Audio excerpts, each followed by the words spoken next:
আচ্ছা, আজকে একটা সারপ্রাইজ, এটা আমার পেজের ফার্স্ট ইন্টারভিউ হবে। দেখতে পাচ্ছেন আমাদের সাথে লিঙ্কন ভাই আছে।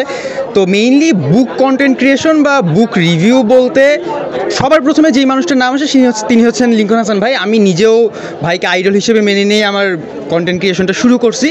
তো এখন প্রশ্ন হতে পারে যে ভাই ওই পাশে আমি মাইক্রোফোন হাতে দাঁড়াই কেন?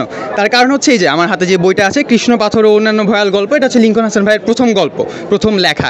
তো ভাইকে সবার প্রথমে যেই প্রশ্নটা করতে যাচ্ছে সেটা হচ্ছে যে এতদিন তো হচ্ছে আপনি লেখক বা অনুবাদকদের ইন্টারভিউ নিয়েছেন, তো আজকে আপনার অনুভূতিটা কীরকম যে প্রথম বই আসছে বা আপনার ইন্টারভিউ দিতে অনুভূতিটা কীরকম হচ্ছে?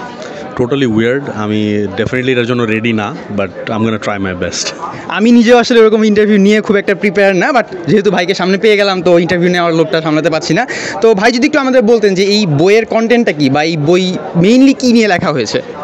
আচ্ছা, এখানে 5টা গল্প আছে। 5টা গল্প 5জন রাইটার, এর মধ্যে 2টা গল্প পাবেন একজন রাইটারের, খুব ফেমাস একটা নাম, আমি এখন রিভিল করতেছি না, 2-1 দিনের মধ্যে সবাই জানতে পারবে। ডেফিনেটলি ওটা আছে, বইতে পেয়ে যাবেন। আর আমি এখানে সিলেক্ট করছি অ্যাকচুয়ালি কসমিক হরর জনরাটা। এক নম্বর হচ্ছে যে I have been a very big fan of cosmic horror from the get go. হররের যতগুলো জনরা বা সাব জনরা আছে এর মধ্যে কসমিক হররটা কেন জানি আমাকে খুব টানে। কসমিক হরর রিলেটেড যত মুভিজ আছে, যত বই আছে, আমি প্রচুরগুলো পড়ছি। ইভেন বাংলাদেশে যারা মৌলিক কসমিক হরর নিয়ে কাজ করতেছিলেন, মানে লাভক্রাফটিয়ান লোর নিয়ে যারা কাজ করতেছিলেন, এদের মধ্যে আমি মেনশন করবো যে আসিফ রুরুল ফাজ ভাই, উনি খুব ভালো কাজ করছেন।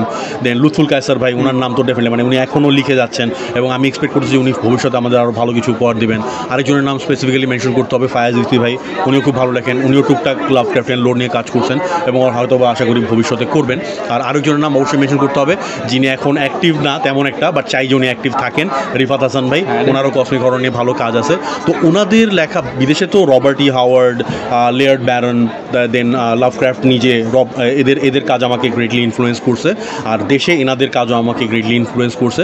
তো এই জন্য মানে ওনাদের দ্বারা ইন্সপায়ার্ড হয়, যেহেতু এটা আমার খুব ফেভারিট জনরা, তো আই ডিসাইডেড যে আমার my first piece of work should be cosmic horror. এবং finally I was able to put together 5 great stories, যে 5টা অ্যাকচুয়ালি কসমিক হররের খুব পিওর এবং কোর এসেন্সটা ক্যাপচার করতে পারে।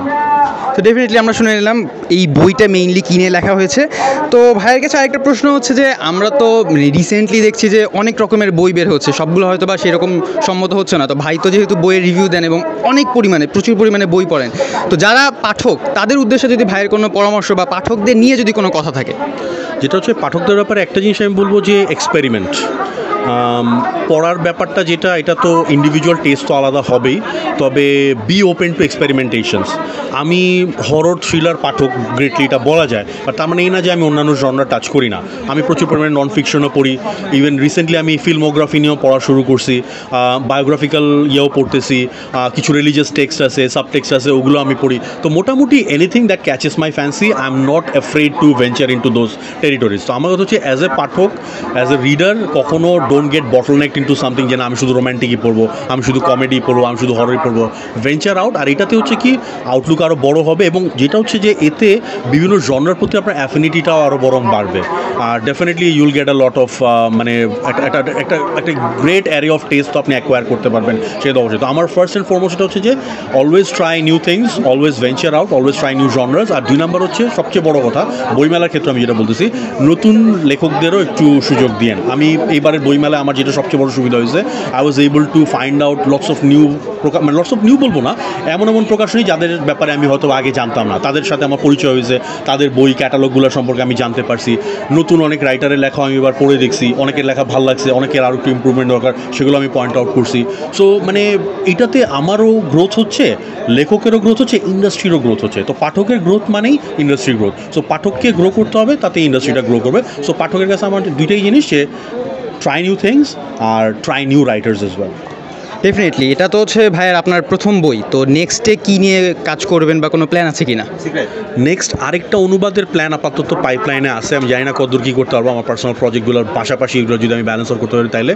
আর আরেকটা যেটা আমার বিগেস্ট ড্রিম, সেটা হচ্ছে আমার একটা মৌলিক শর্ট স্টোরি কালেকশন হতে পারে বা উপন্যাস হতে পারে, হোয়াট এভার। ওইটা আমার কিছু ড্রাফট করা ছিল, ওগুলোকে একটু ঝাড়ামোচা করে দেখি এখনকার বর্তমান সময়ের জন্য উপযোগী করে তোলা যায় কিনা। এই দুইটা প্রজেক্ট আপাতত আমার মানে মাথায় আছে। হ্যাঁ, ডেফিনেটলি আমরা সবাই কম বেশি যারা মানে লেখালেখি শুরু করতে যাই তাদের সবারই কম বেশি একটা স্বপ্ন থাকে যে আমার নিজেদের একটা মৌলিক লেখা যেন চলে আসে। তো বইটা পেয়ে যাচ্ছেন উৎকর্ষ প্রকাশনীতে 98 নম্বরের স্টলে, ডেফিনেটলি দেখে যাবেন একবার করে। আর এমনিতে মানে বুক কন্টেন্ট ক্রিয়েশন নিয়ে আপনার মানে ফিউচার প্ল্যান কি? ডেফিনেটলি যেহেতু আপনি রিসেন্টলি বাইরে চলে যাচ্ছেন, তো এইটা নিয়ে আমরা আশা করবো যে আপনি এই রিভিউটা বইয়ের রিভিউ বা বই নিয়ে কাজ করাটা কন্টিনিউ করেন। সো এক্ষেত্রে আপনার ফিউচার প্ল্যানটা কি বা কীভাবে কী করবেন?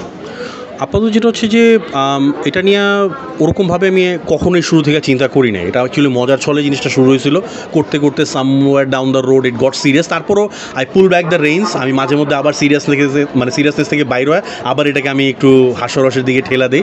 মানে দ্যাটস হাউ আই অ্যাম। আমি কোনো কিছু খুব বেশি সিরিয়াসলি নিতে পছন্দ করি না, কারণ when you take things seriously অথবা when you do it on a premium basis বা পেমেন্ট নিয়ে যখন আপনি করেন তখন ওই ফানটা থাকে না, অথেন্টিসিটিটাও থাকে না। তো আমার ইচ্ছা যে আমি যেভাবে করতেছি ওভাবে কন্টিনিউ করব। তবে হ্যাঁ, আমার প্রোডাকশন কোয়ালিটি, আমার প্রোডাকশনের রেঞ্জ, এই জিনিসগুলো আমার আরও ইমপ্রুভ করার ইচ্ছা আছে। আর বাইরে যদি কখনও যাওয়া মানে বাইরে যখন যাওয়া হবে তারপরে হয়তো আমি পিওরলি রিভিউ বেসড হিসাবে থেকে যাব, বাট তারপরে আমি চেষ্টা করবো এখান থেকে যত সম্ভব বই অ্যাকোয়ার করে ওগুলোর ব্যাপারেও পাঠকদেরকে জানানোর জন্য। আর দেন ওখানে কী অবস্থা, ওখানের মার্কেট কীরকম, ওখানে কী কী ধরনের জিনিসপত্র আছে, ওখানে কী ধরনের বই আছে, সেগুলো সম্পর্কে আমি টুকটাক জানানোর চেষ্টা করবো আপাতত। মানে হচ্ছে ঢেকি স্বর্গে গেলেও ধান ভাঙে, কাইন্ড অফ এরকম যে আপনি যেখানে যাবেন ওখানকারও হচ্ছে একটা রিভিউ চলে আসবে। তো ডেফিনেটলি আমরা আশা করছি যে বই নিয়ে ভাইয়ের এই কথা বলা বা বই নিয়ে রিভিউটা এটা চলমান থাকবে। অ্যান্ড টু বি অনেস্ট, আমরা হচ্ছে লিঙ্কন হাসান ভাইকে এইভাবেই চিনি যে ভাই হচ্ছে খুব সিরিয়াসনেসটা একটু কম থাকে। আমরা হচ্ছে ওই হাস্যরস যেটা আপনি বললেন যে আমরা হচ্ছে নর্মালি বই নিয়ে খুব সিরিয়াস নিয়ে কথা না বলে একটু হাস্যরস আসুক, একটু বইয়ের মধ্যে একটু সৌন্দর্য আসুক, একটু আমরা as usual daily day to day লাইফে যেরকম সেরকমভাবেই বইয়ের রিভিউটা আপনার থাকে। তো সেটা সবচেয়ে বেশি ভালো লাগে। তো এই হচ্ছে আজকের ইন্টারভিউ, এটা আমার ফার্স্ট ইন্টারভিউ এবং লিঙ্কন হাসান ভাইয়েরও ফার্স্ট বই। সো ডেফিনেটলি এটা একটা ইন্টারেস্টিং ওয়ান হবে। এটা হচ্ছে যে এই brown story teller, he is a budding book content creator. ওর পেজটাকে একটু আপনারা চান্স দিন, আপনারা একটু দেখেন ওর পেজটা কীরকম। He is putting out content regularly. আর মানে maybe he can become a prodigy of mine, who knows. ইনশাআল্লাহ I want to see him as that. So ইনশাআল্লাহ ও খুব ভালো করবে। তো ওর জন্য দোয়া করবেন, আমার জন্য দোয়া করবেন, বইটার জন্য আপনারা একটু মানে আপনারা সাপোর্ট করবেন। ইনশাআল্লাহ উইল ডু গুড থিংস। ওকে, আজকে তাহলে এই পর্যন্তই। Bye bye.